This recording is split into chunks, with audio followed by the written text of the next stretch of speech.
Hey, what's going on? I'm Taylor. This is Good As Conversations, and it's November 16th, 2025. Today I got Adam on the show. What's up?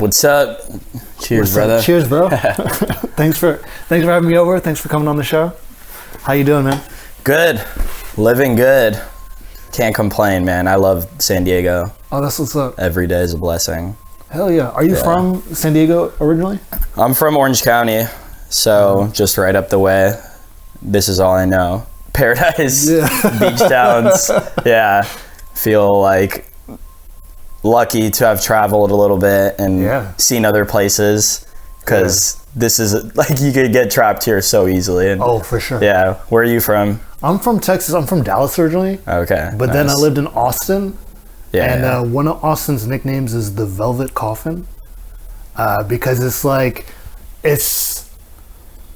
a party town, and people can get caught up in like the party life or just chilling, and then they just like where they're at and they just stay there. Yeah. Yeah. The Velvet Coffin. Yeah. It's like a coffin, like that's where you die, but it's like velvet because it's like really nice. It's nice. Yeah. Interesting. Didn't Austin like have a makeover or something? Oh, for sure. Yeah, like it's now it's like very hipster or trendy, or a lot of people are moving there. It was hella hipster when I lived there. Yeah. Yeah. It already had like a makeover by the time I was going to school there. And then when I left, you could already tell that there was like the influx of more California. So I think like COVID times, like it probably had like another one. Okay. It'll continue to get makeovers. Yeah. Yeah. And just so you dig like the influx of California vibes, like makes a place a little bit more hipster, a little bit more artsy, and I think it's always been artsy. Yeah. I think it'll continue to be artsy. I think that just like the wave of California is going to change some of the culture, but the atmosphere was already like ready to receive Californians more than other parts of Texas. Mm-hmm. Yeah. Especially Southern Californians, because I feel like Northern Californians are like a little bit different than Southern Californians. Yeah. It's like a whole different state, basically. Sorta. Yeah. Yeah. It's a trip. So like, I know you as like a painter. Like, what kind of mediums would you say that you get into? Mm-hmm. So yeah, I just been in this sketchbook for like 5 or 6 years.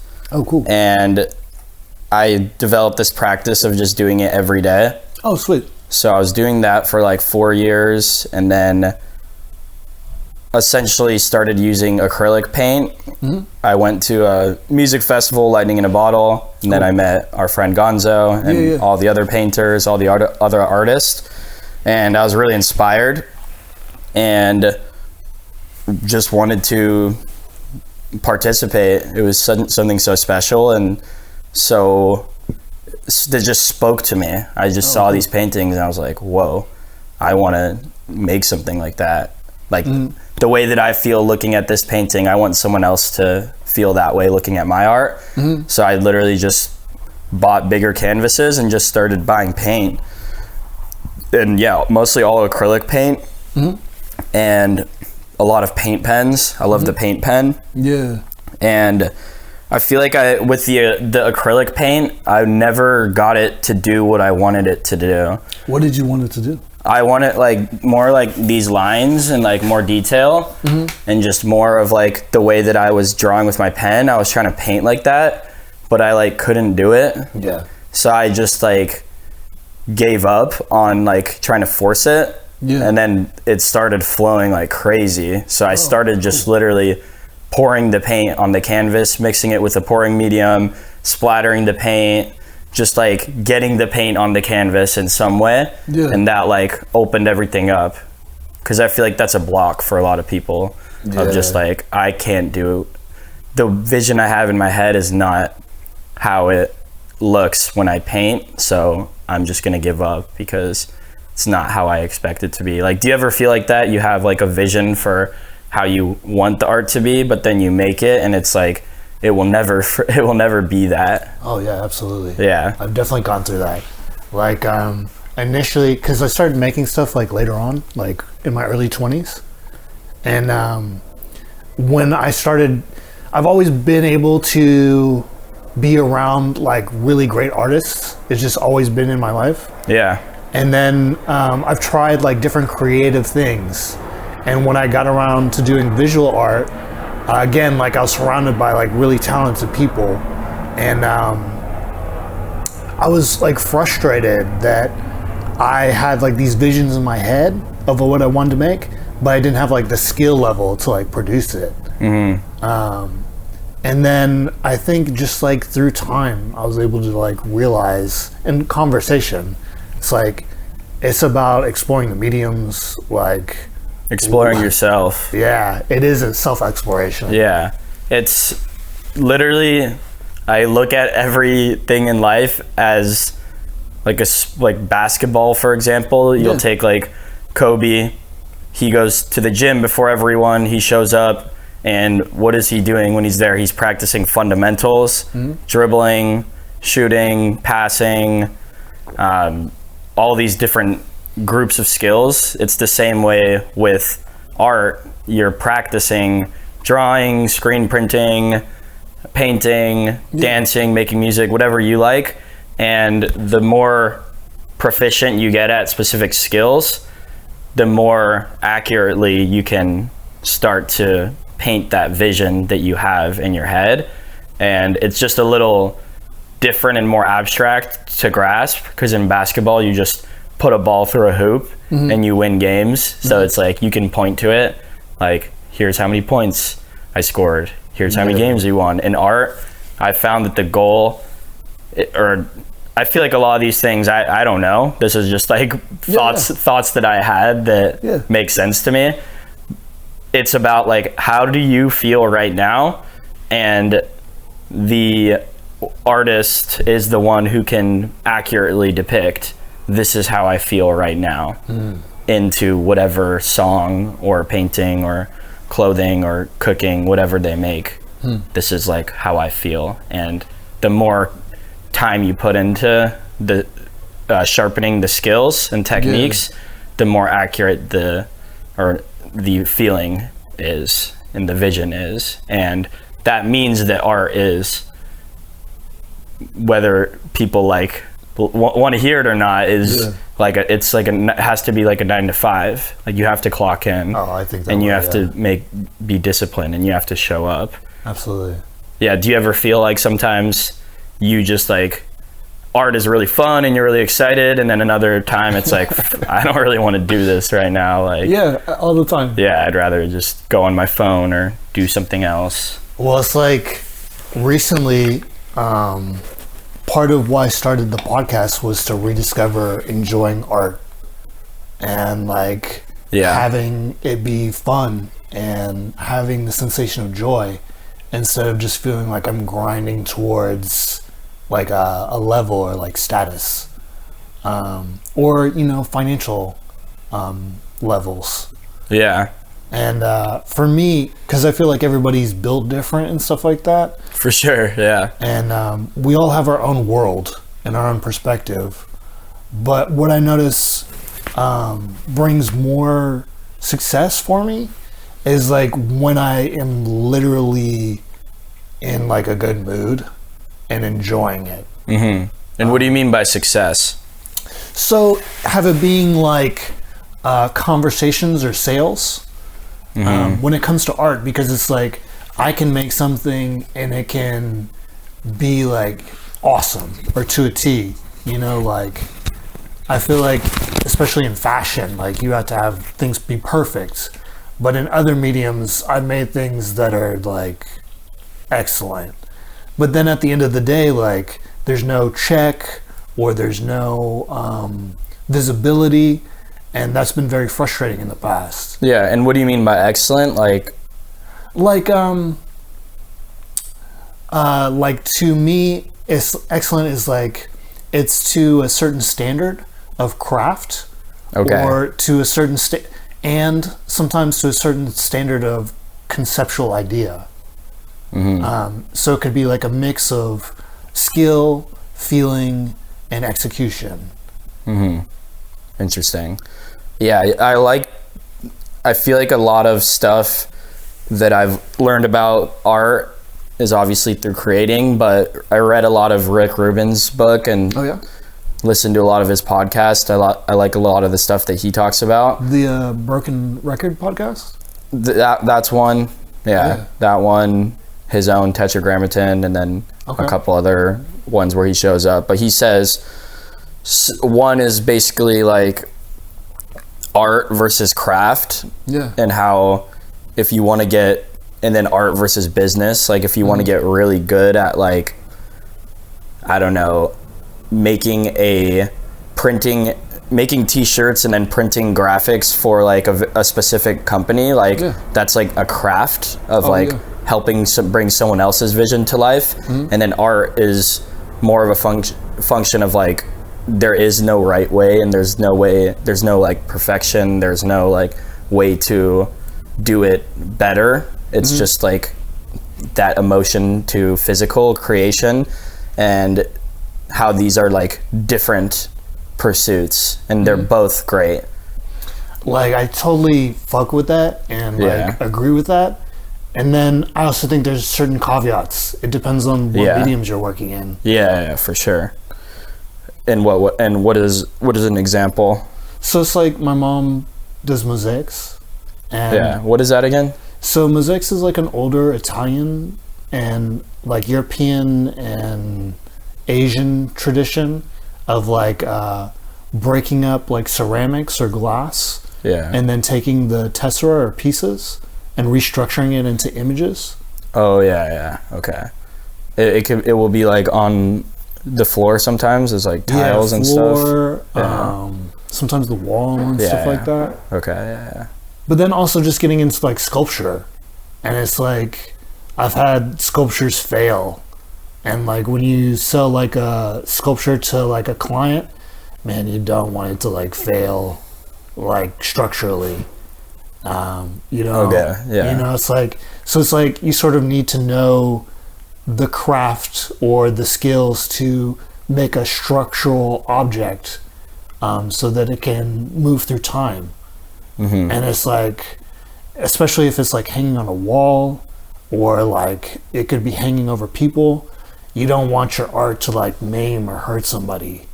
Oh shoot, that would suck. Interesting. So like from a functional perspective, if it's going to be in someone's house for somebody, like it needs to be at a certain level of standard. Or just in like a public space too. Because I've had shit fall apart and it sucks. Do you make sculptures? Not right now. I feel like sculptures is like a space consuming thing. Like I don't know anyone who makes sculptures who doesn't have space. And like I don't have like a ton of space, so I'm like trying to just focus on two-dimensional art. It's, you need space. And you have to be creative with the space that you have sometimes. Oh, for sure. Like even here, I have now like 20 or so bigger canvases, 30 by 40s, and at a certain point, like I don't know where to put them. So I'm just like, let me now work on a smaller one. Let me go work on this bigger canvas that I could have said was done, but now let me like keep working on it. Let's see how long I can work on a single one. Let me go find this skateboard or backpack or things lying around my house that I can paint. What can I create so that I can work under the constraints that are like just the space that I have available in my place? So that's definitely, I don't know. I've been thinking a lot about like, I like to just make art and it's fun. And I have sold a couple pieces. Cool. But I don't really care at all. Like it's not about the money at all for me. But I've been wanting to experiment a little bit more with commissions. Okay. As like a means of collaboration. Okay. Of like people giving me direction of like what they like. Yeah. And what they might want. But then I also still want like full creative freedom in a way. Like I want to do whatever I want, but I think it would be cool if people like had ideas. Or they want their skateboard or their backpack, or they want this color scheme, or they like this album and I'll listen to that album, or like things like this. That would be tight. To like expand my like perception of what's possible and what I can make, and then making it more of a dialogue and a collaboration with the audience and with people. Because even just like trying to ask people for feedback, like, is that hard? Have you had trouble with that? No, it's I haven't really done it that much. Okay. Of like, for example, like I recently made a book and it's just all of these sketches. Oh, sick. Yeah, I have one right over there, but it's cool because a couple people are telling me like I really like this page, and that's like really important to me because I'm obviously making whatever I like and just having fun, but like especially a friend that I'm close to, they really like this page. I want to go deeper on that because it resonated with them. So I'm curious, like, why do you like this one? Yeah. Let me explore that one further. Oh, cool. So things like this, just trying to have more of a dialogue with people that are looking at art that I make. Yeah, I feel like a lot of your stuff is very much a conversation already. Like, there's ideas, there's messages going on, there's different energies, there's different like color harmonies, and sometimes like plays off disharmony and stuff like that. So I already feel like disharmony. What is it? What do you mean by that? Well, it's like the idea of like using color in a way where it's like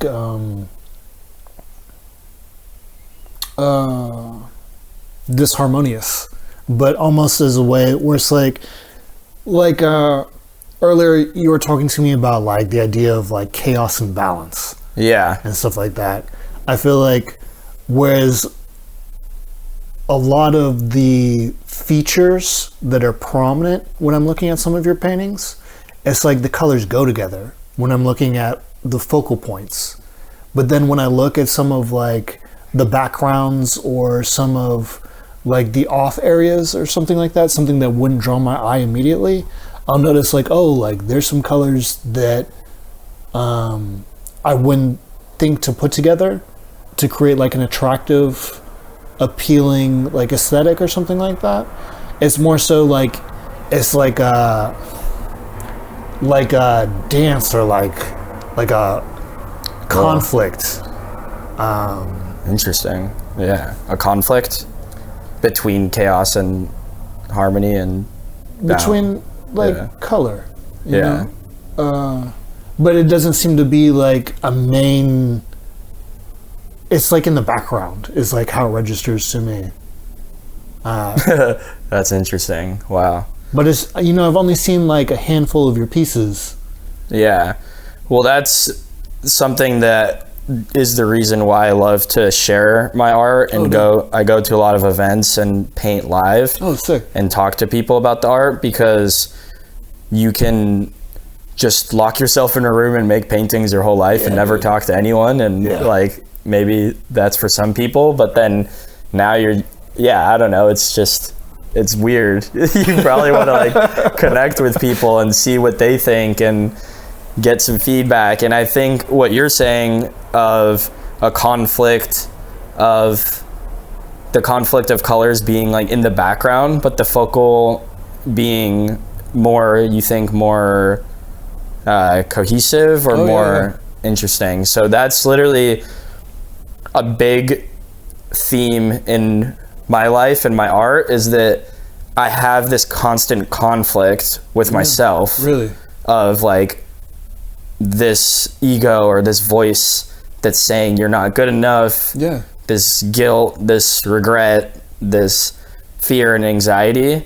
So there's a constant conflict between how I want to be and the feelings that I feel, but I'm learned through meditation and yoga and surfing and movement to not believe everything I think, and to let some of this conflict exist, and some of these limiting ideas and limiting beliefs of you're not good enough, you messed up, you shouldn't have done it like that, letting them be pushed to the background, and letting the foreground be more of my experience of the moment and my gratitude and flow and this calm and peaceful state of mind that I'm choosing to inhabit. Like I'm choosing to have my experience as the way that I would like to. And because we were just touching on that briefly too, like just letting your emotions flow through you, rather than trying to whatever else you might do, resist or fight it or numb it, something like that. Is that something that you've been thinking about? Oh, for sure. You know, it's like I feel like making art has definitely helped me learn and express my emotions more. But then going through new situations and new experiences, it's like it's rattled me being in touch with myself, and it's created all kinds of like inner conversations of like negativity or doubt and things like that. What would you say? Negative? It's like negative. Yeah, like sometimes I also feel like I pick up on other people's stuff too. So sometimes like the conversations, like I won't really understand where it's coming from, but then sometimes when I zoom out and think about the environment, I'm like, oh well, you know, I spent a lot of time around this person, like they're sort of like this. It makes sense when I think about it in hindsight. Oh, you're saying it won't make sense where your emotions are coming from until you start thinking about it? Yeah, like when I have like time to reflect on it. But yeah, there will be moments of a lot of negativity, and there will be moments. And is that bad or good or neutral? Well, it's like, I think I make it bad. Yeah. But then when I'm able to like relax, I realize it's okay. Yeah. And instead of like feeding so much energy into it, you know, just like let me observe it and let it move on. Yeah. It's just wherever you're placing your attention is where your energy is going to flow towards. And that's what surfing is. You just let it flow, let the waves flow. Oh, that's cool. Don't fight it. Don't resist. The reflection piece is like very interesting because it's this is funny. I feel everything is like interesting or cool. I don't know like how to describe it. It's just interesting. But yeah, it's interesting because it's important to understand how you feel in the moment. But I've definitely had a lot of battles with overthinking and overanalyzing. So I've realized that I feel angry is enough of a reflection for me, because before I feel angry because this happened to me, and then it's probably because my dad left me and never came back. That didn't happen, but and that's because my ex-girlfriend, and now you're just like in this crazy snowball of like this is why, and I'm overanalyzing it. And if I finally understand the root of my anger and I can solve that, then I'll be okay. But it's like emotions aren't problems to solve, and that's my mind. I'm very analytical, and I very much like solving problems. It's super fun. But like that's not what emotions are. It's not some like equation that once you figure out this variable, then now you'll be able to solve your anger finally. So that's something that was a huge breakthrough for me. That's of tight, like there's no longer anything to solve here. Like I've reflected enough to know that I'm angry right now. Stop there. And then I've been using this mantra or thought pattern where I say, this part of me is allowed to exist. It's okay to be angry. I'm letting go control of this anger and letting it move through me. I don't need to fix this in order to continue to flow. There's nothing to fix. You're angry. That's okay. Yeah. And that's huge. You have to let yourself feel how you feel. There's no reason to not.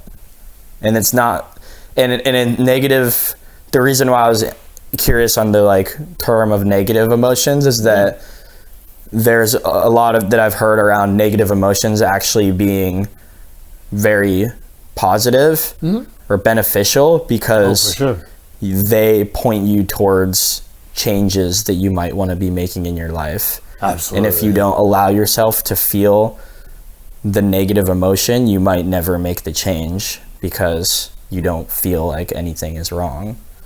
So allowing yourself to really feel, I am so unhappy right now and my girlfriend yells at me every day. Like, okay, like maybe like make a change. Like, you don't have to feel unhappy every day. So yeah, that's what I think. The emotions they're a trip for sure because there's just so many, but we all experience the same emotions. And art is such a good vehicle to channel these emotions into your creations. Is that something that you have been working with or been able to experiment with, channeling a specific feeling into? Yeah, for sure. I feel like when I first started going to art school, like I was deep into that. And when I first started making clothing, I was deep into that too. You know, like earlier I was talking about like an issue is like catharsis. So like moving the emotions. And then when I started making clothing, it was more so people are going to be wearing this. I want them to feel good. So it's like the idea of like I'm cooking for somebody. I want to like nourish them in a particular way with a particular kind of energy. And I also want to make sure that the chicken is cooked. Yeah, exactly. I want to make sure that the sculpture doesn't fall on their head. Yeah, that makes sense. So yeah, you want to feel like you're nourishing them with like the clothing that you're making, or?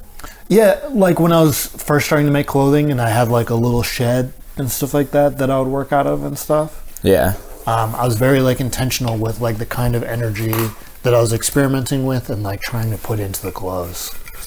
How were you being intentional about it? Like, did you have a routine or a practice? Yeah, it was more so like a mindset and like being in touch with how I felt and you know, sort of like imagining positive visualization, but then also like it would be how do I say it, like almost like repeating mantras and stuff like that, sort of like generating the energy within myself so it could flow through my hands like into the garment as I'm like pointing and editing the garment and stuff like that. Do you have an example of a type of energy you were trying to channel for a specific project or something? With clothes? Or, yeah. So it's like there was certain clients that I had where it's like, okay, I want to make something sexy for them. So it's like, because they wanted that or because you thought it would be good? Because I thought it would be good for cool. them. Yeah. You know, it's like they had bought stuff from me before. They had leaned in a certain direction. So it's like, I'm going to try and take it into another direction. I mean, like in that same direction, but like the evolution of that, if that makes sense. Yeah, yeah. So going deeper down a specific path. Yeah. And has this been something that's resonated with people? I feel like, yeah, at the time it was resonating. Like, you know, I was, for the clients I was making things specifically for, I feel like they really rocked with those pieces. And some of those things that weren't sexy, but like another kind of energy that I was trying to like be a channel for, some people say like they still love those pieces of clothing, and it surprises me when they tell me like, hey, like I still wear this all the time and I really fuck with it. Like I like wearing this while I'm doing That's the best. XYZ. Yeah, it's awesome. They like wearing it when they're doing a specific activity? Oh yeah. Nice. That's something I'm very much interested in recently, like making art for specific types of people that do specific types of activities and inhibit specific types of headspaces and vibrations. I think that surfers obviously surf all the time, and I think it just makes you like have a very specific like personality or headspace or like vibe and making stuff that like surfers like, because that they would want to wear or use in their life, or skaters or people that go to festivals, like specific people like specific things. For sure. Yeah. And feeling like it's just a matter of, it's interesting because there's so much of like the business sided things and then just the pure creation. Because I'm a businessman, I work in tech sales. Like, oh, cool. I think about business all the time. And there's a lot of like business opportunities probably in art, and part of me is like intrigued, but then part of me also is just like I don't really feel like I want to do the business thing yet. Why? Oh, yet. You feel like it's something that needs to I don't want to use the word marinate, but like I'm not trying to like force any type of creative energy. I'm still just trying to flow with whatever I want to make. And let it evolve as it chooses to evolve. Not just to start a clothing brand because my friend did, or because, you know, like I would rather make something for myself, then maybe a friend likes it, or maybe people start to like it, and then maybe they want it.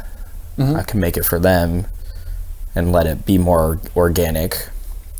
Because again, I feel so blessed because I have a job that isn't in the arts. Oh yeah.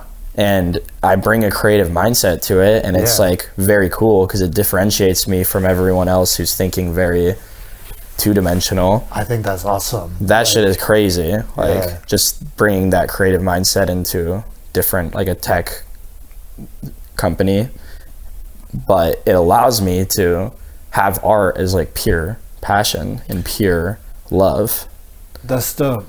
And that's what I want to be. That's what I want to do. Like if you ask Basquiat or Kanye or Picasso or Led Zeppelin, whatever, like they didn't like choose a niche and like start a business. Some they just did. You think so? Oh, absolutely. I feel like I feel like maybe they did that, but I don't feel like any of them gave a single fuck about money. It was just maybe Kanye, but I just don't think it's about money. I just think some of these people, it's like we don't really know their origin stories. And sometimes you do find out more of the story when you start to connect to people who are more in their industry. And a lot of these people come from money. And you don't really know that because a lot of their lore is very crafted. You know, it's the marketing. Yeah, well, that you don't know, you can't know anything.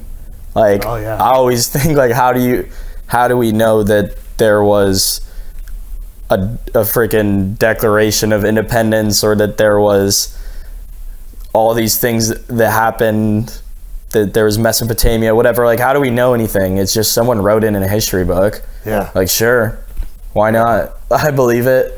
Like, I don't know. I didn't experience it. I didn't see it. Yeah. It's all just stories that were told to us. So I'm not here to question everything that's ever happened as like a conspiracy. But like, who's to say that anything is the way that it's said to be? Facts. Pure facts. But yeah, I mean, back to the other thing, even if people came for money, I guess what I'm more getting at is that the artist that I want to be makes art because I love it, and that's it. Yeah. And I want to make something that I like, or that my friend likes. Yeah, I fuck with that. Or someone, yeah. I'm not making it because it's going to be worth this much money, or it's going to get me this level of status. But then again, maybe I am. Maybe I do want status and money. Like, I don't know. But I mean, if ultimately you do, that's totally okay. Yeah. But the intention has always been to make the painting that I want in my living room. Oh, that's cool. Which is the paintings in my living room. Yeah. Why do you make art? I've always been creative. Like, it helps balance me out.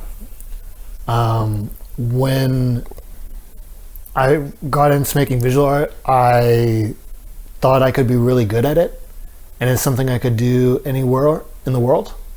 Yeah. And then it's been a learning process since then. And part of the idea of being able to explore life with interesting people, go on adventures, make stuff myself that I think is badass, provide art as a service for other people, and then make stuff with the homies, and then do well, like have abundance. That sort of idea, I love that idea so much. I would love to see that materialize. And in the efforts to make that larger idea materialize, I would really like to help in any way that I can, to certain extents, other people realize similar dreams. You know, like that part, yeah. That's my whole thing. Yeah, because it's like, you never know what life is going to give you or what's going to happen, and I can't control everything. I would love to live out that idea for an extended period of time or the rest of my life. But if there's any struggles towards getting there, you know, I would at least like to see people that I've met along my path, like, realize that, you know? Inspiration. Yeah, for sure. Yeah. For sure. First for you, then for everyone else, or the other way around? I feel like, you know, I can't control the timing. You know, if someone, I can't make someone like have it happen. You know? Yeah. They're only going to make it for themselves. Lead them to water.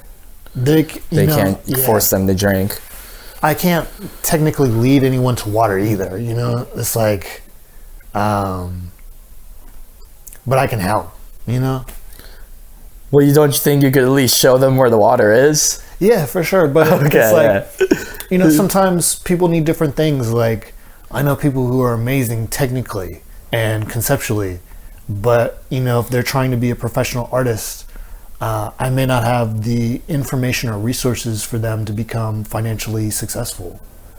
They might need other information or, you know, realizations to reach that on their own. Yeah. Yeah. So wait, would you just say they're the technical? Oh yeah, people. I know a bunch of people who are amazing, like when it comes to their skill. Mm-hmm.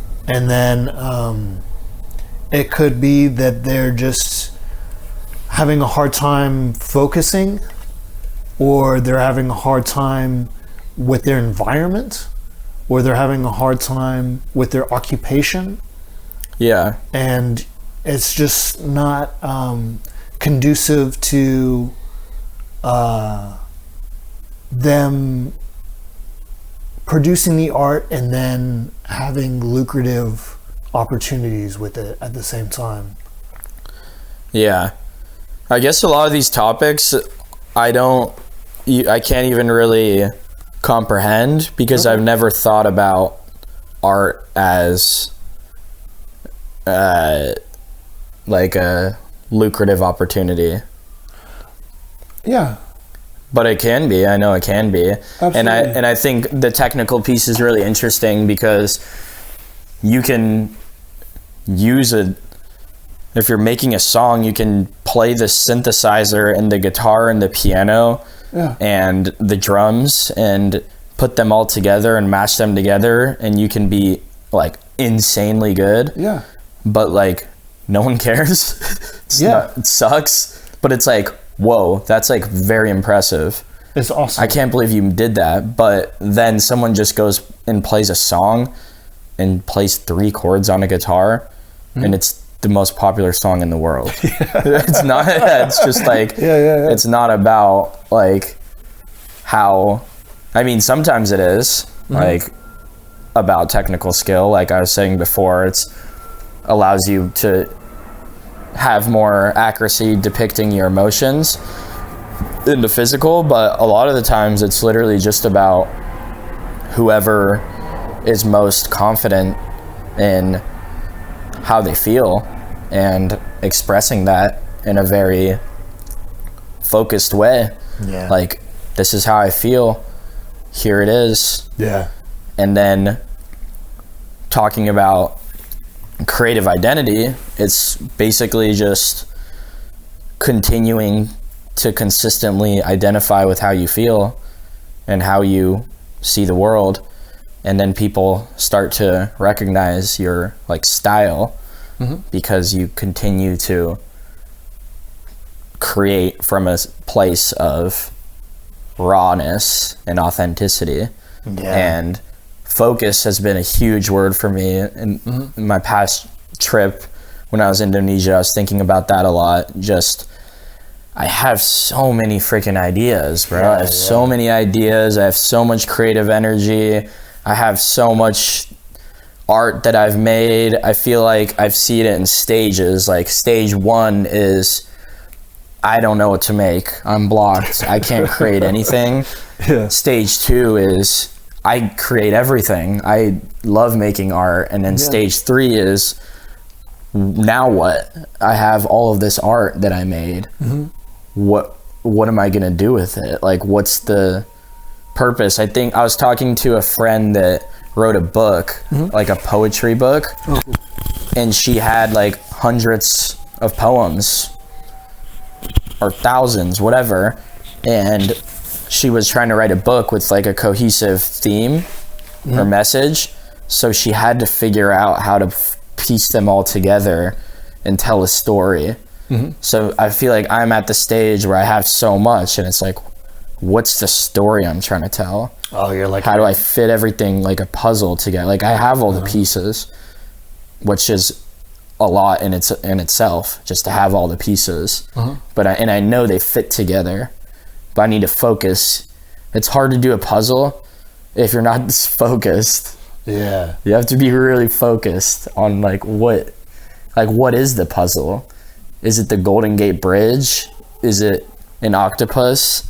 Like, all of these pieces should come together and create something cohesive. Well, I feel like it's one of those things where it's like sometimes being locked in helps provide the answer, and then sometimes like detaching or zoom out, helps make it clear too. Zoom in and obsess, zoom out and observe. Sometimes it's good to obsess, and sometimes you need to like chill. Just, you gotta chill out and zoom out and observe what's happening. Yeah. Do you feel like so like you do a lot of the board sports, right? Yeah. Do you feel like your thought process is similar when you're doing the board sports to when you're painting? It's the exact same thing. It's all the same thing. Yeah, it's the exact same state of mind, surfing and painting, and then ideally it's the exact same thing in my entire life. Working, talking to people, anything. I'm ideally trying to inhibit the same headspace that is probably most informed by surfing. Because surfing is the most connected to nature that anyone can be, just about. Like, you are in a natural wave that is coming from these processes that I think some people can understand the swell currents and the way that the water's being sucked up, but there's some mystery to it. For sure. Like how this wave is just coming through and you're surfing it. You're dancing with this natural formation, and it's fun and chill. But then anyone who's surfed knows that it's also very gnarly if it's heavy. Like, you can die. People die. So it's this state of mind of there's this unstoppable force of nature, and I want to be inside of it. Like, I want to, this is what the being in the barrel is. I want to be in the eye of the storm. I want to be where all of the energy is flowing and everything is like coming, all the power, and I want to sit right in the middle of it and be chill and just chill in there. So it's this, I want to put myself in this very high energy situation, and this is very important to me of breathing, and I want to be able to breathe deeply and be calm. So that's a feeling that I get from surfing, the calm and the chaos. And I paint at a lot of these shows, and when I paint, I almost only exclusively listen to dubstep, which is like the music I showed you. It's very like intense and like high energy, and a lot of things are going on, and I want to just chill in these like hectic spaces. Like, I love it. I love the energy. Does that feel like a safe spot, like a point of balance, or like a safe zone? Yeah, it's all balance. It's all the yin yang, which is the chaos and the order, and the order and the chaos. I love that. I love chaos. But I want to be in I want to be a orderly chaos. Like, I don't want to just be absorbed in the chaos. I want to hold space and hold energy, or channel energy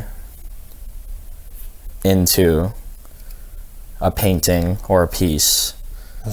So channeling chaos into some type of order, or channeling some type of order into chaos. I'm so interested in how that dance happens. And that's what it's all about for me, because it's never ending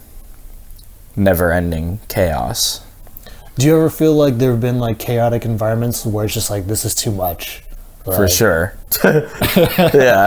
This is my line right here. Like, okay, definitely. On the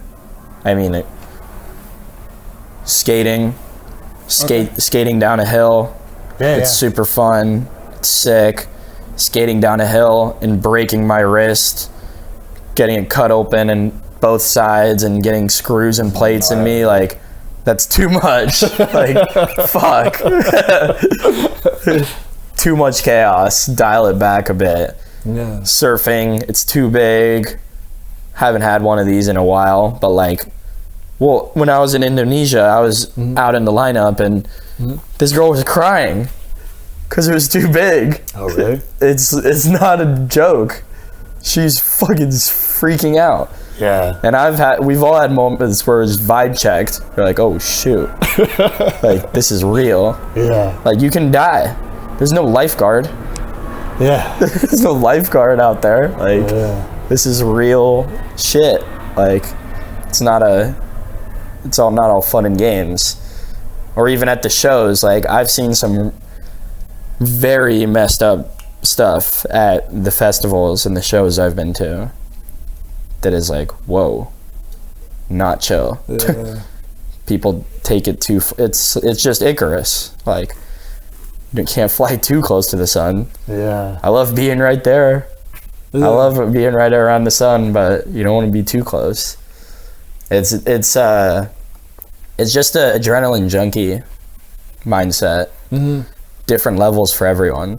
Mm-hmm. Some people want to surf a 60-foot wave. Yeah. An 8-foot wave is like big enough for me. It's gnarly. But some people, it's like, it's not enough.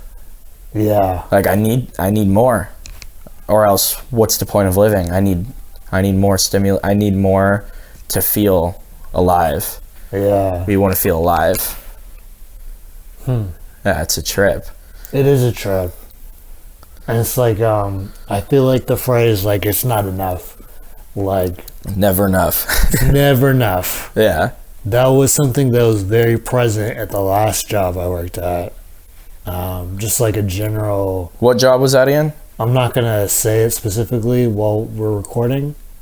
Yeah. Or were you also screen printing? No, I was in another industry? aspect of, like, clothing. Okay. Yeah. But it's just like something a coworker and I talked about. It's like, you know, just like a general energy of it's never enough. And it's like, what's interesting about working in fashion is like, probably graphic design too, as an extension or another realm that connects. It has to be perfect. And, yeah, shit, dude. I don't like that type of art at all. you know, It's like, so opposite of what I like. who knows, man? Because it's like, I don't know. But right now, yeah. yeah. I always loved like expressionism, like German expressionism, you know, seeing the emotions in the work, seeing the energy, feeling the energy in the work. Is that what expressionism basically is? Just express, yeah. It was an expressive period where there's, you know, people are processing a lot of emotions and a lot of trauma. I think it's like closely associated to like one of the world wars, and just like a lot of pain. And like, I think with all of that pain, they're able to make a lot of beautiful things, and really reconnect Alchemy. communities. Absolutely, like flipping shit. Yeah. That's a huge theme for my work too. Oh, cool. How so? I had so much pain, Oh yeah. so much like depression, so much anger, and just not happy with my life. You didn't feel like the board sports, like skating, like helped with that and stuff like that, or? Yeah, that was all together. Oh, yeah. Skating, meditation, reading as a form of being hunger for knowledge, meditation, mindfulness, all of these things together of channeling energy rather than just taking energy. Yeah. I think that's a big part of art, is creating and giving rather than consuming and taking. That's what art really is. Yeah, it's I feel like going back to like it's not enough, like consuming and taking. It's like you're never really satiated. So it's like you just need more. It's almost like you're leaking, and like you don't know that you gotta, you know, if you're leaking, you just gotta keep on taking in if you want to keep rolling, if that makes sense. Yeah, what do you mean by leaking? Well, it's like thinking about it in terms of like a vessel or like a container. You know, like that vessel or container can only hold so much energy, or like a car, like you can only hold so much gas or oil. And like, and then it will, if it's too much, it will leak, basically. Well, if it's too much, like you can't overfill it, you know, Yeah. if it's sealed properly. But like if it's leaking and that's like unknown, like if you got a leak in your car and you don't know it and you're wondering why do I got to keep pouring more oil into it, it's because you don't understand like that there's a leak going on. Yeah. How does this relate to the concept of when your cup is full, you overflow into others, and it being a very positive thing? I think that's like understanding what you need to like sustain yourself. Yeah. And what you need to satiate yourself, and also like meeting your needs. Yeah. And I think that's like the idea of abundance. It's like you're good, and then you know, it's like to me it's like you're in a certain kind of energy when you're talking specifically about like your cup runneth over, like you feel blessed, or like life is taking care of you and you feel good, and your good feelings, emotions, energy, I think affects other people just by proximity. Not even necessarily like you're trying to spit gospel at them, or you're trying to teach them or lead them or anything like that. Just being, I think is like a general positive benefit to them. But then also like, you know, to say it like in terms of material, like you're paid, you have enough money to take care of all your bills and feed yourself and stuff like that. And you have so much, like you just give some away to other people, and you know, you're just able to help them out, or just like, Yeah. you know, it's like you're good is how I think of it. Yeah. Yeah. What about you? Like, what do you think about when you think like your cup runneth over and like helps other people? Yeah, like when you have everything that you need, and then the question is just like how that manifests, or what it looks like. Here, wait, can I like... Yeah, you want to pause? Yeah, real quick. Shit, it's getting fucking dark. All right, we're back. Cool, yeah, I think I'll try to connect those 2 points. Like, so when you have enough, you feel abundant, you feel you have everything you need, and then sharing that with others. I feel like that's all that life is for, is to share how you feel with others, and you're going to share how you feel with everyone, whether you feel good and thankful and happy, or you feel angry and pissed off, and like, yeah, you're gonna hurt people or help people. Like, it's all gonna be a reflection of how you feel. So yeah, you have to really take care of yourself and think through what you need and what you want. And to connect it, I think to understand what you need and what you want is a very difficult thing to do. Yeah, facts. That a lot of people don't do or spend time doing.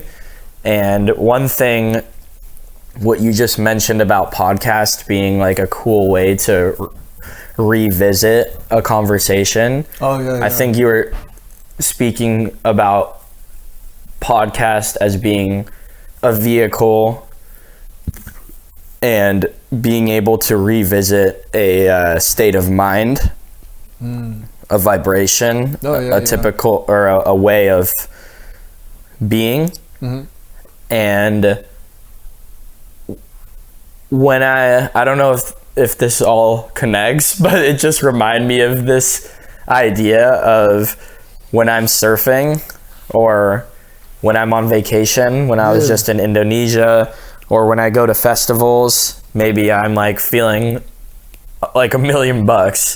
When I feel really good. I have all these ideas, like I have really crazy ideas, and I want to do things with my life. Like my friend, when we were out in Indo, he was like, I want to start this clothing company. Yeah. I met this other girl and she's like, I want to start like a zinc company for like sunscreen zinc. And cool. I'm at a show and I'm like, I want to make this painting, and everyone's like, I want to make this music, and like we get these really like sick ideas, and we can write them down and revisit it and be like, oh yeah, I did want to start that clothing company. But what we're really looking for, so I was talking to a friend about this, is that feeling. That feeling is nice. Yeah. And how do I, like, right now I feel so clear on what I want to do, and I want to start this clothing company. I see the vision, it's so obvious, but now it's the next day, the festival's over. Yeah. Sobered up. Came back from your vacation. Like, I don't, that looks cool. I'll do it like whenever. But like, you forgot how excited you were. Yeah. And you forgot like this energy that you were feeling.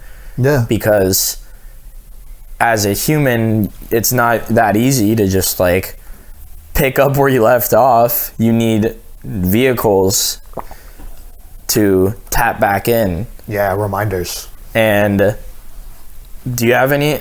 I have like some ways that I've done for myself, but I'm curious if you've had any experience with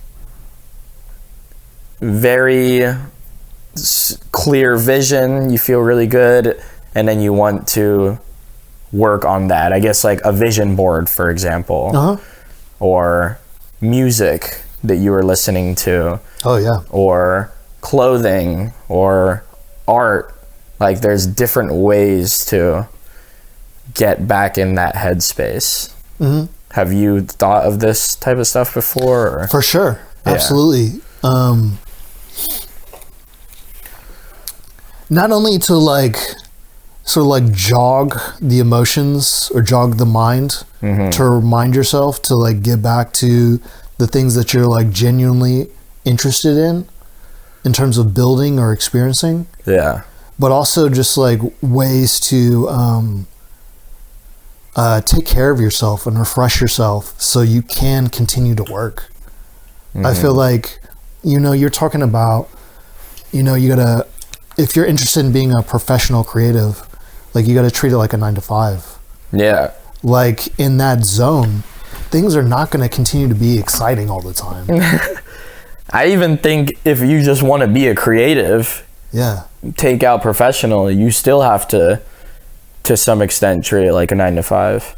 Well, for people who are interested in like, because I think some people are just interested in having a creative practice and expressing themselves. Yeah. They don't necessarily want to take it into the realm of like business or making finance out of it, and some people just want exploration and self-discovery. I think how I try to look at it, how having attempted different ventures and having them fail is like, what's something that I'm interested in investing time into, you know, and having it be reciprocal, and what kind of ideas am I entertaining? What does it mean in that sense, reciprocal? So it's like you invest time and then the time invests in you, or? Well, it's like I invest time and then I feel like I get like a return. Energy? Yeah, for sure. Yeah. Because baseline, I feel like it's all energy, Yeah, money is energy. Yeah. Do you know, like, did you ever do like an energy audit? What do you mean by an energy audit? Every day I try to, at least every weekday, 5 days a week, energy in, energy out, and then just write down that day what gave me energy, what take energy away from me. And then I'm not so great at looking back at it, but if I were to look back at it and I saw energy drain, and I saw scrolling Instagram. Oh, yeah. And then I saw this specific person, or I saw alcohol or whatever. Yeah. I would be like, it's draining my energy every day for the past 3 months. Like, why do I keep doing it? Yeah. What's the the purpose there? So that's just like an easy way, like it's a cool mental model, rather than, does this make me happy or whatever? Does this make me feel good? It's just, does this give me energy or does it not? I have done that. It was recommended, I think, by my therapist back in the day. So I tried it probably a few years ago. Yeah. Do you still do it? It's not something I do continuously. Mm-hmm. It's more so I pay attention to the things that give me more energy and try to go more in that direction. And then anything that I feel like is a hang up or just sort of, I don't know, maybe change the direction of the day. I pay attention to that and just take a note, you know? Oh, of things that change the direction of the day? Or you talk about energy drains. Yeah, I totally take notes of energy drains. There have been periods of time where I've been overly cautious of energy vampires. And I feel like that's people, but that's also things. And I think just being in that mindset of fear, made those encounters more likely. So why? Because I think I was thinking about it too much. And then that attracted it? I think so, yeah. Because what you think and what you place attention on, you're flowing energy to, and it's... Yeah, earlier, I don't know if we were recording, you were talking about where you place your attention, that's where energy flows. I think shit. I was that's pretty crazy, yeah. Placing a lot of attention on the fear of encountering these things, because I've experienced it plenty of times. You're I hope I don't fall off my bike. I hope I don't fall off my bike. Yeah. I hope I don't fall off my bike. But I think it was more nuanced than just of course. I hope I don't come across some energy vampires. It's it's all complicated mind tricks. Yeah, I was just entertaining the wrong ideas at the time. I mean, they weren't the wrong ideas, but ideas that weren't helping me towards a more balanced, healthy lifestyle. Yeah, that's interesting. I think it's just that I love the example of if you're driving a car and you keep looking at the tree on the side of the road, you might hit it. Yeah. So look where you're going. Look where you're going. That's a very cool surfing analogy. I like that. You have to look where you're going. Wherever you look, your shoulders and your body follows. Oh, nice. So you have to look, and that's where you'll go. Last night was super funny. We're at a show. We left. Joe Dreams. You know him? No, I don't. It's this local dude who just goes to highly dense populated places and just starts singing in front of everyone the same song. He's pretty funny. He's a character. But anyways, we're standing on the corner.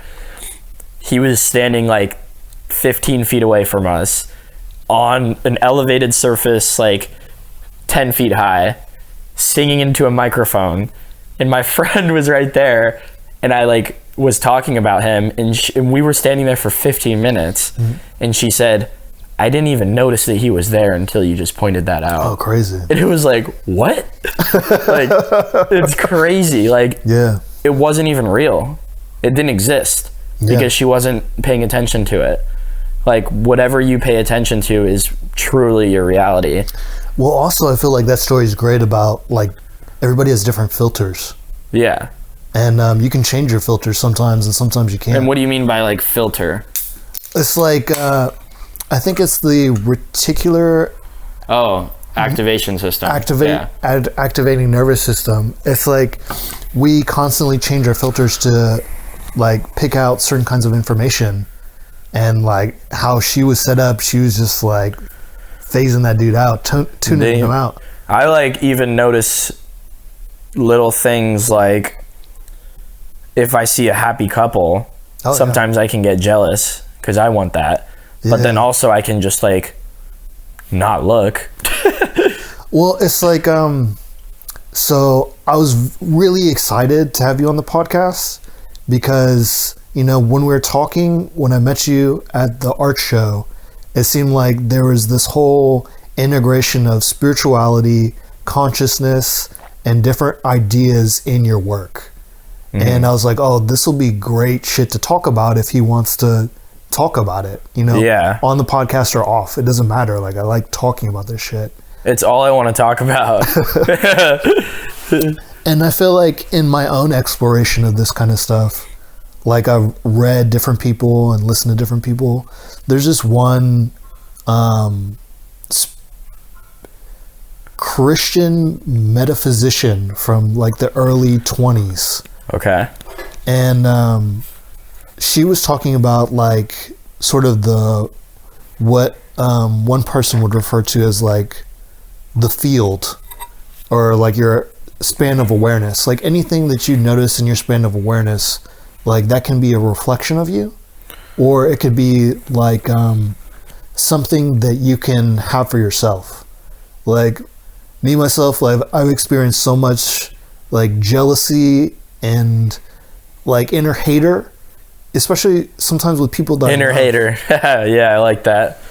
Because it's like, it's more like a childhood wound more so than I feel like I should deserve it and they don't.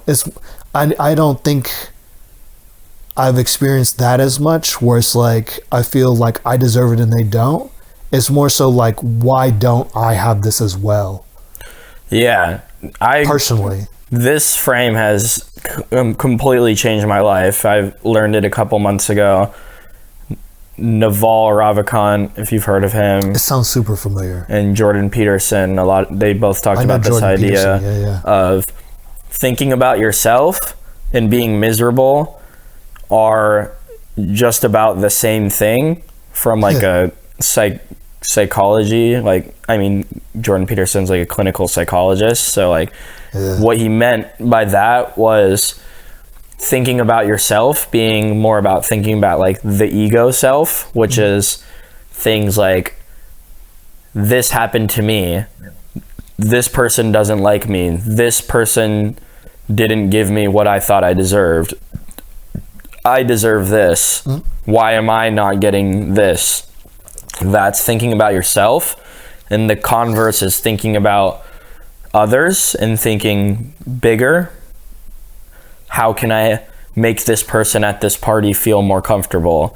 How can I serve this person? How can I help this old lady who's carrying her groceries? And it's this shift in focus from what do I deserve and what happened to me to how can I serve others? Yeah. And nothing ever happened to you because there is no sense of you. It's just an ego, like a self that we're constructing because it feels unsafe to not have a sense or a conception of self. But I realized that even this happened to me, I deserve this, like there's no place for it at all in my life. Oh, really? Because I'm very intellectual. Obviously, I love to think about, does it make sense? And it doesn't make any sense ever to think about what happened to me. It doesn't matter.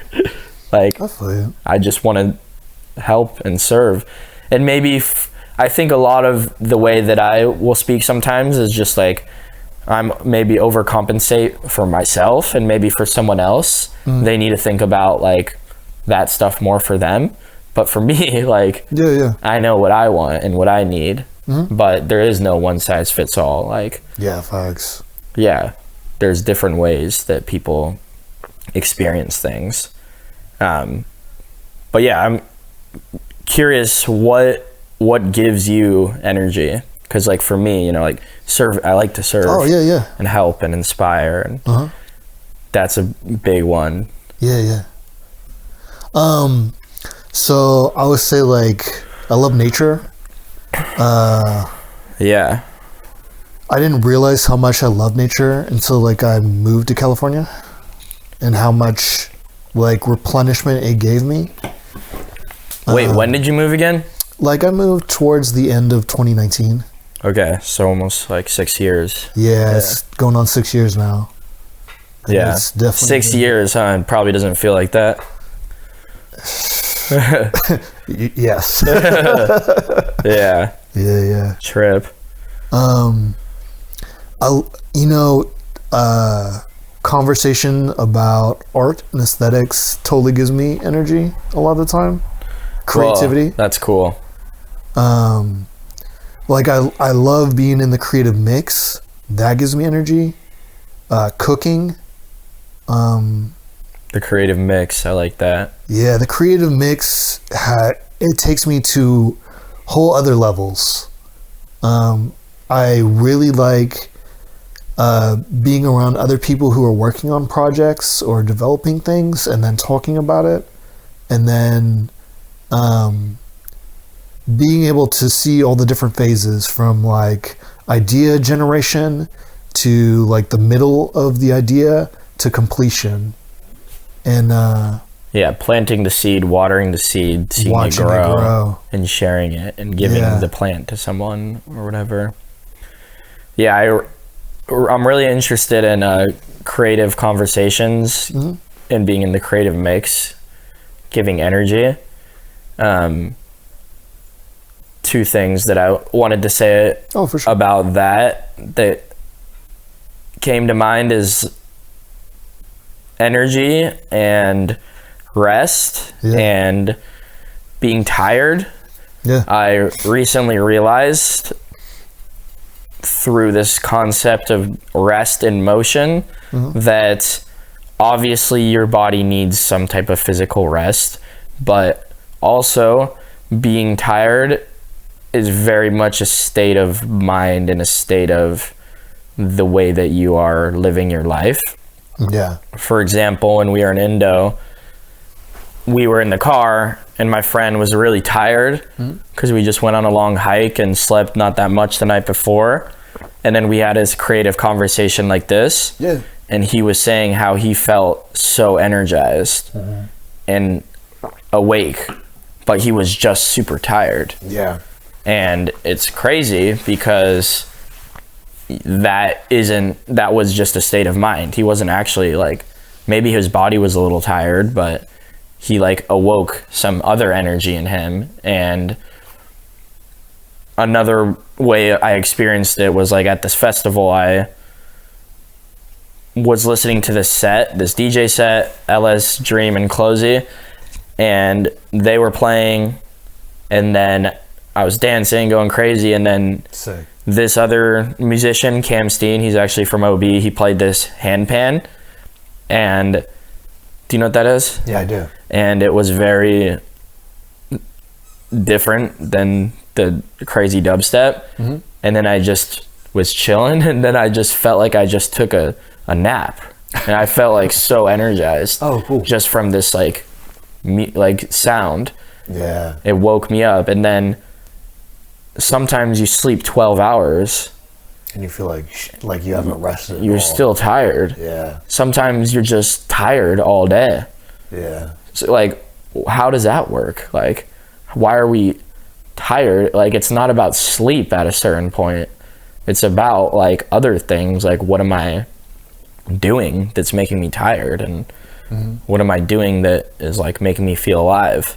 Yeah. I even today had like, I'll have this thing on Sundays where like I didn't sleep as much last night, like whatever, probably partied or something, and it's good, you know, I'll take a nap and rest, but sometimes I just like nap for too long, and I like know that if I started working on art or if I started doing other things, it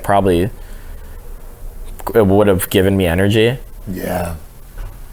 But I don't know, sometimes you just do need a rest. Not saying that no sleep, just create all this shit, but you like need the right headspace, man. then you're freaking you're above the human need to sleep. But there is something to be said about like getting energy from creativity and and I don't, maybe it's not even creative for some other people, it's different things, but it is. Yeah, just what is it that makes you feel alive? Oh yeah, I got a list. You know, there's more shit on my list.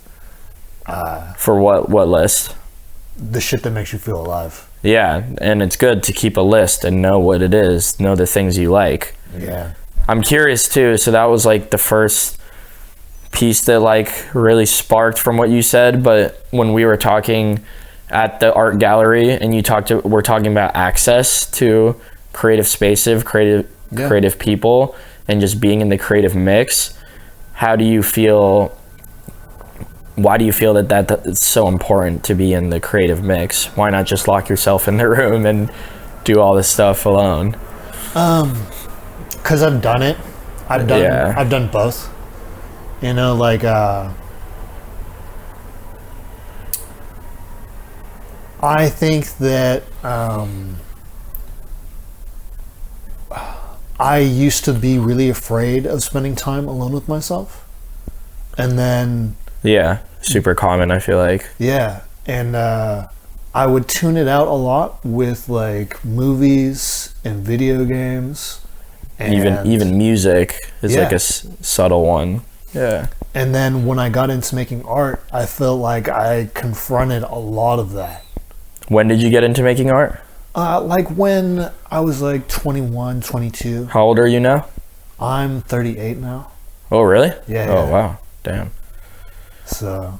That's a while. You've been working on it for a while. Yeah, and I had a long period of time where I was just, you know, spending a lot of time by myself making stuff. And the goal was this one day living a life of more balance and having more resources, you know, like trying to grind away. But it didn't work like that for me. And you're telling me you made a plan and it didn't go, and things didn't go according to the plan. And the plan worked to a certain extent. And then you got punched in the face. Yeah, multiple times. Yeah. The plan went out the window. Fuck yeah. That'll happen. And then I just realized it's like, it's about the present, and I enjoy making stuff more when there's people to share it with. Yeah. You know, like how I'm built, I'm a social person. You know, if I didn't have art, I would be talking to people all the fucking time. Yeah. Art is, your way to communicate that. It's one way. Yeah. Yeah. It's like if you were alone on the earth, like maybe you still make art, but it wouldn't be the same because it'd be totally different. You're not making it. You're just making it.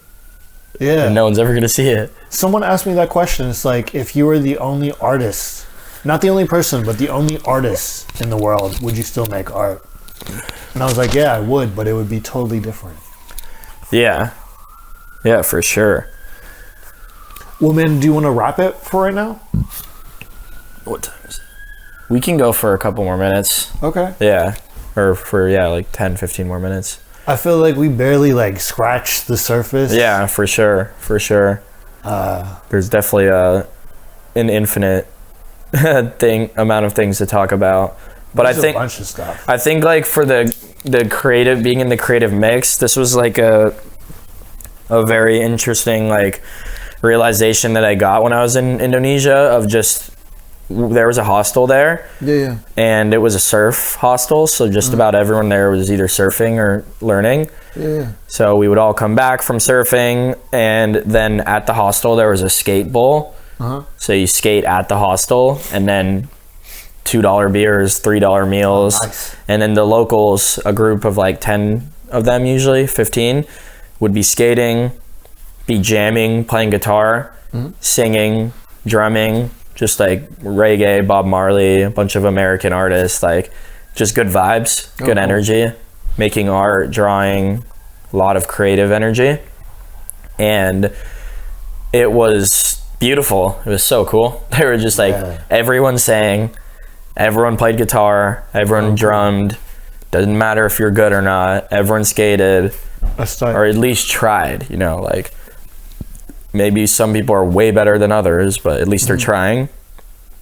And it made me think about, I really like this energy because everyone's creating. Yeah. And I really have a purpose in life to inspire people with my creations and share with them ideas and things that make me feel alive.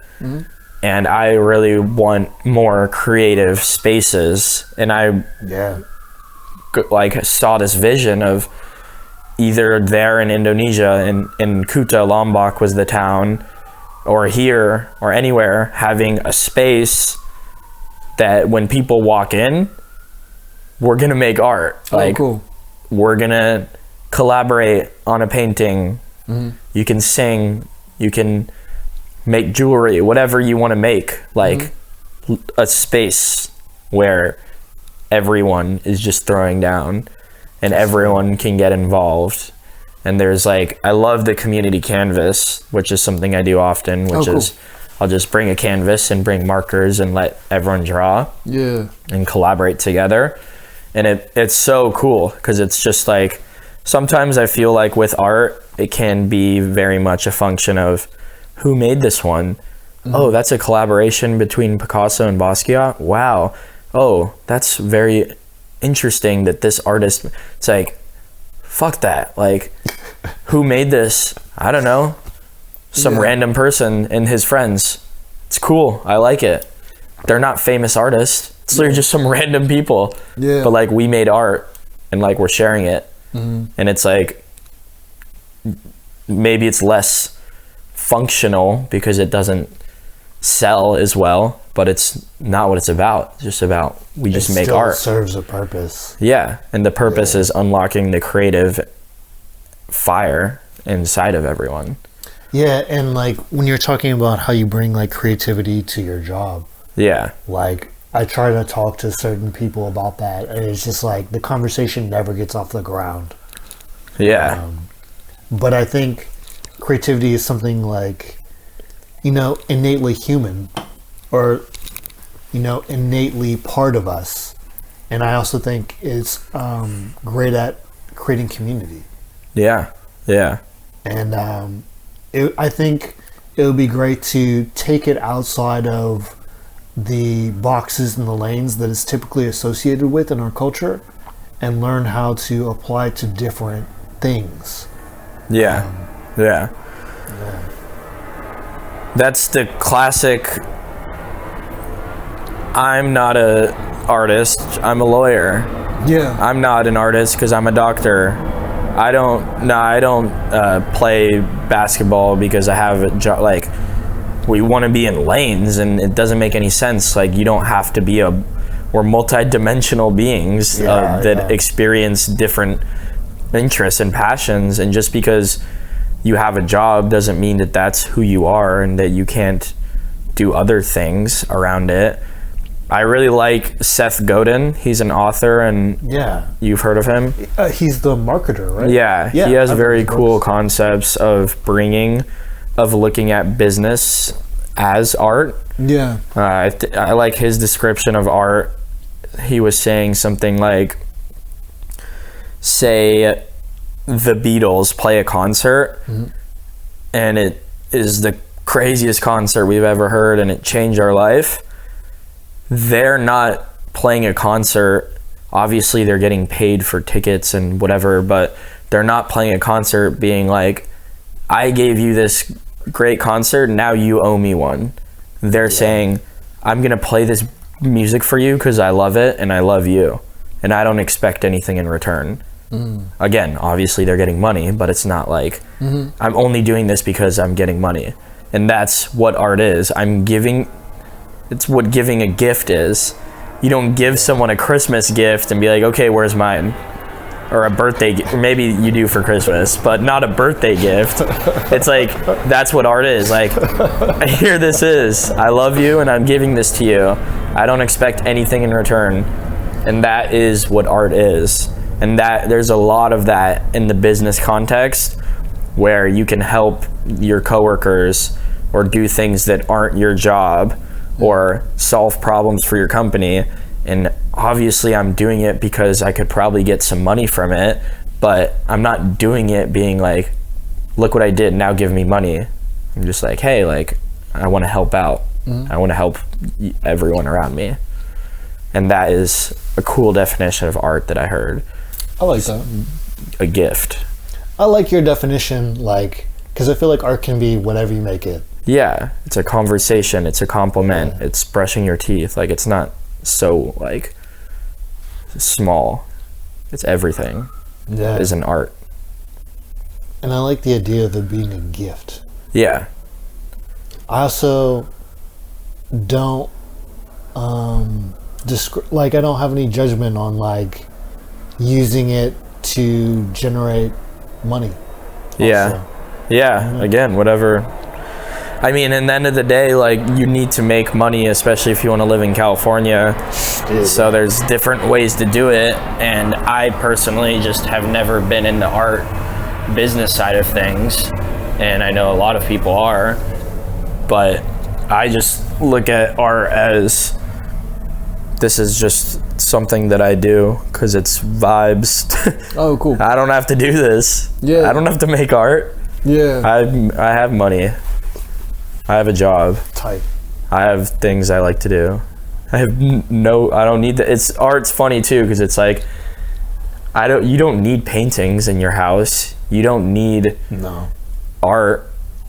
Technically, you still live, like, but why are we so obsessed with like filling our spaces with art when we don't even need it? It's cool. It's like I think it's dope, but I also know people who don't decorate at all. And they're alive. Yeah, they are. Are they though? Like, they're breathing, but are they alive? I don't know. Maybe. Well, I think sometimes, like, how I describe some of those people is they're very, like, utilitarian. Yeah. You know, it's like they just need things to work. Yeah, like, is there a microwave and a washing machine? All right, then we'll be all right. But yeah, it's for me. My friend who lives down the street over here, Alex. His house is friggin' trip. He has every square inch of wall filled with art. Oh, cool. He has projection mapping is his art form that he does, like, everywhere. Very, like, random gadgets and toys and decorations, and it's just like a playground house, and it's a way of reminding yourself why you love yourself and why you love the world. When you constantly see art, you wake up and you remember who you are and you remember why you're here and all that. It's a good way. It's a very easy way to tap in, just being surrounded by art, being surrounded by plants, surrounded by good energy and good people and living at the beach, all these things. Yeah. Just blessings. Yeah, like, you just feel thankful and you feels cool. Yeah, I think being able to, like, occupy part of your mindset with gratitude and, like, designing your life so that it's, like, genuine. Yeah. I think that's real. Yeah. You know, that's great to have. You have to design your life. You have to design your environment and you design your day. Yeah. And you do it when you'll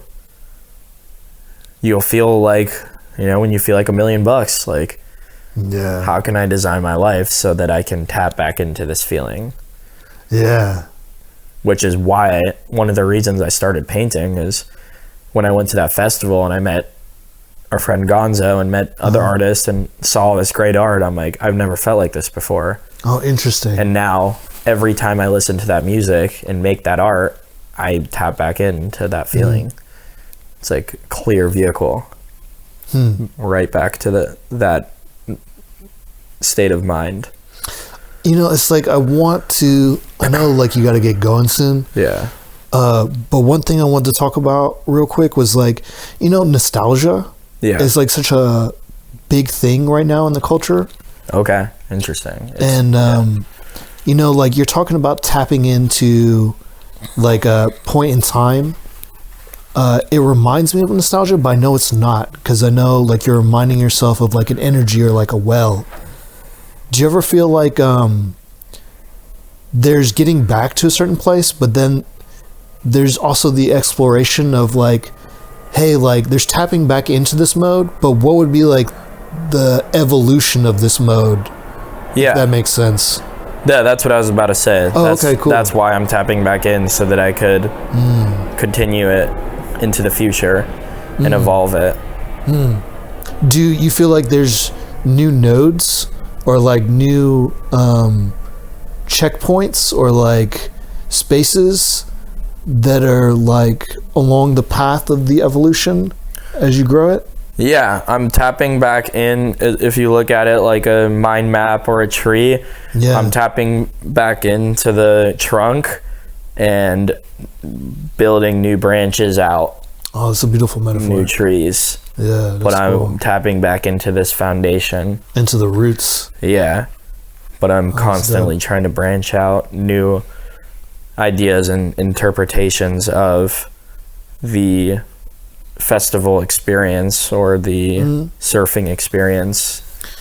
I think that's like a great observation, because it's like instead of just getting caught up in like the love of the memory, you recognize like the foundation or the roots of where the energy came from in the first place. It's the difference between going to a concert and watching videos about the concert and talking about how awesome it was versus going to a concert and then continuing the dialogue with art or reading a book and it's a cliffhanger. Artists do that on purpose because they want you write the ending. Like keep it going. How do you think it ends? It doesn't end. Or ideally, how would you like it to end? What do you want it to do? Figure it out. But that's what I think. I think it's not, I wish I saw more of it, but like I go, like a lot of these shows I go to are very high vibration, very inspiring zones. And I don't know, I think people could do more in continuing carrying over the experience and making art out of it.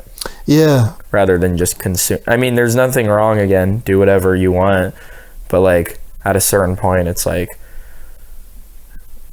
I just go back to the world is, if you ever thought about the world before, it's so messed up and there's so much really dark and bad things going on in the world. So like, absolutely, I feel like the world is like a place of possibility. So while all those things are going on, there's all the things that we don't know are going on that are amazing. There's obviously the news that feeds you all the negative stuff, and I guess I'm just more getting at that there's problems that exist. So all of us, maybe it's not for everyone, but for me, like I would love to make the world like a more creative place. Me too. Because I know that there's a lot of hatred. I'm not saying that. I think there's still a lot of like beautiful and very good things in the world, but if you ever thought about it, I don't think everyone has, but if you ever thought about it, like people in third world countries don't have food and clean water, and their parents are dead, and like there's a lot of like horrible things or shitty situations going on.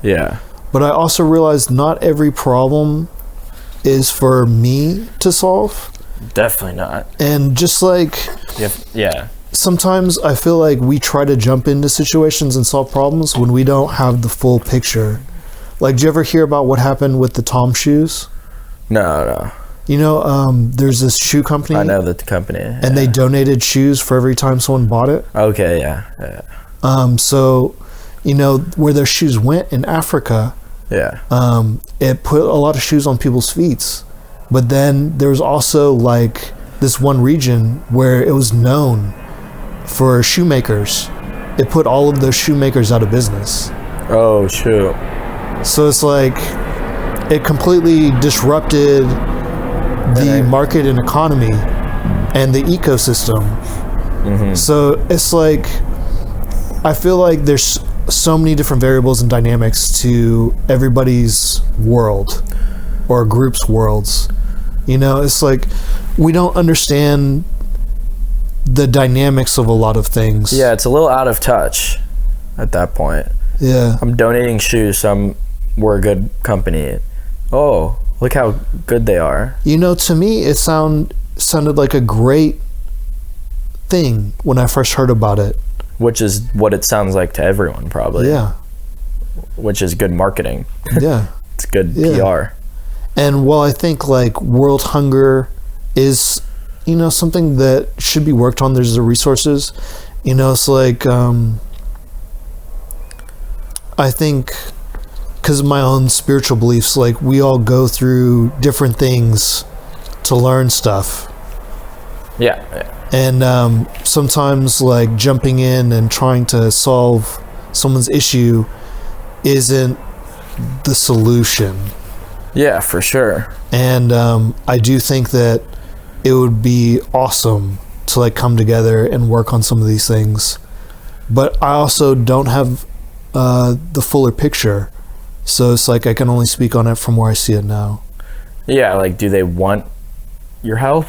Yeah. I think that's one thing I got from traveling is that a lot of foreigners like don't like America. Yeah. Trump made it worse. I don't need to get into deep politics, but my friend said that one of the reasons that a lot of countries don't like America is because we assume that we always know what's best and step in to help people that might not even have wanted help.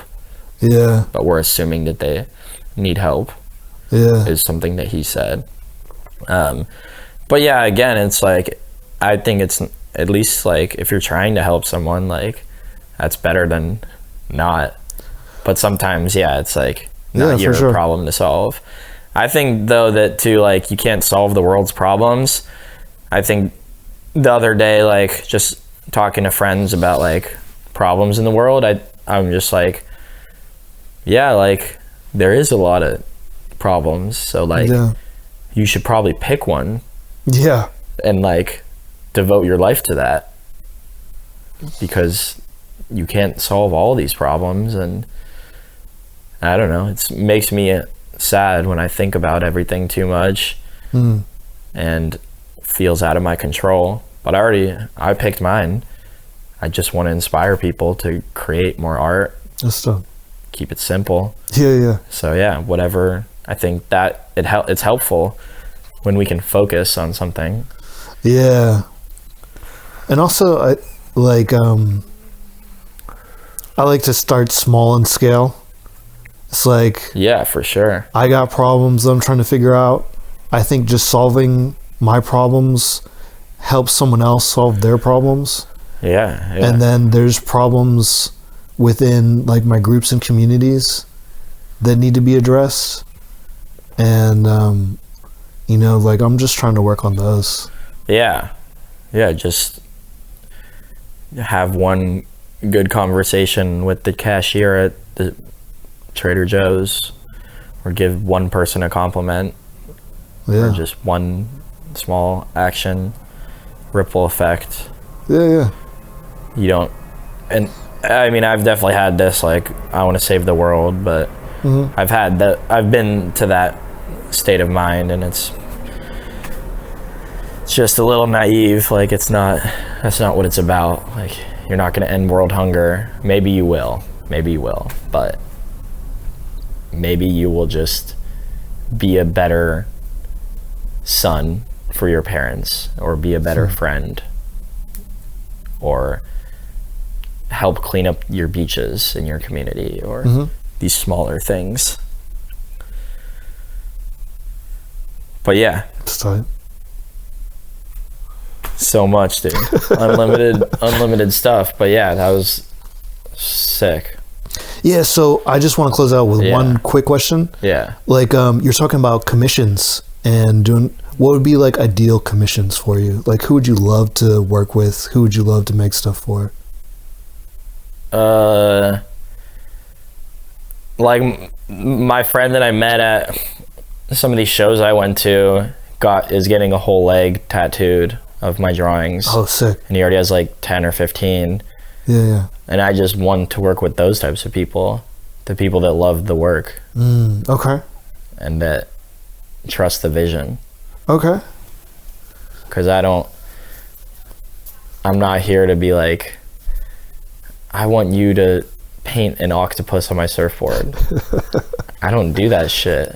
Go find someone else that does that. There are people that do that, yeah. Yeah, I don't do that.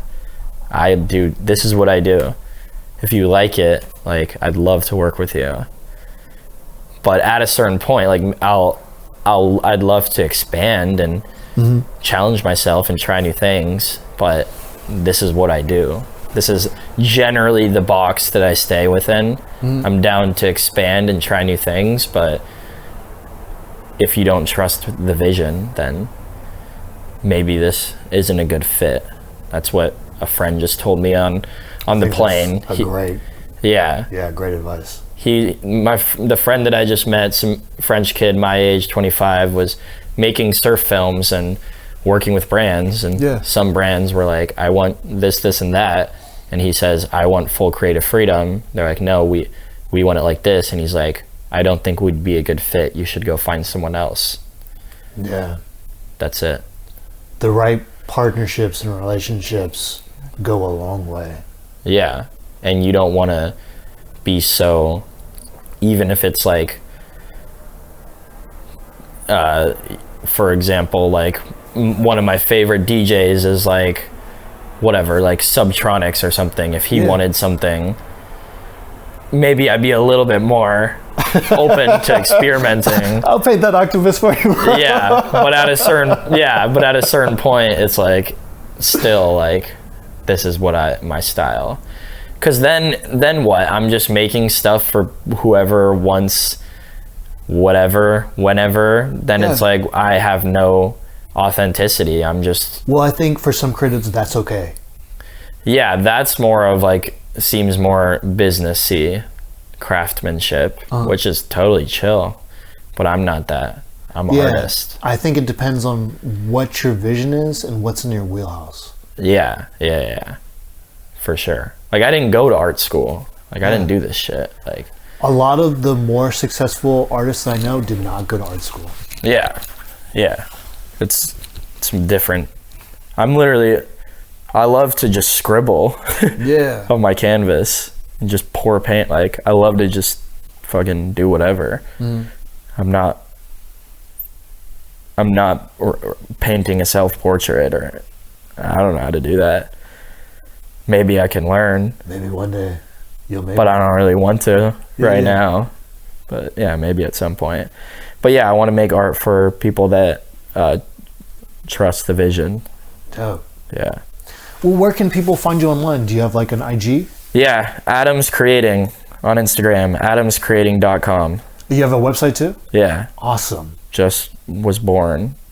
Hell yeah. Just getting it going. But yeah, that's it. Try to keep posting and keep active, and I love staying in touch with everyone. Cool. Well, I'll put that up there. And is there anything you want to add? Yeah, thanks. This is dope. Thanks, glad we met. Glad we had this conversation. Yeah, if you're interested, I'd love to have you back on. Yeah, I'd rip part 2. Okay, cool. And yeah, message to everyone is just do something that scares you and make art. Yeah.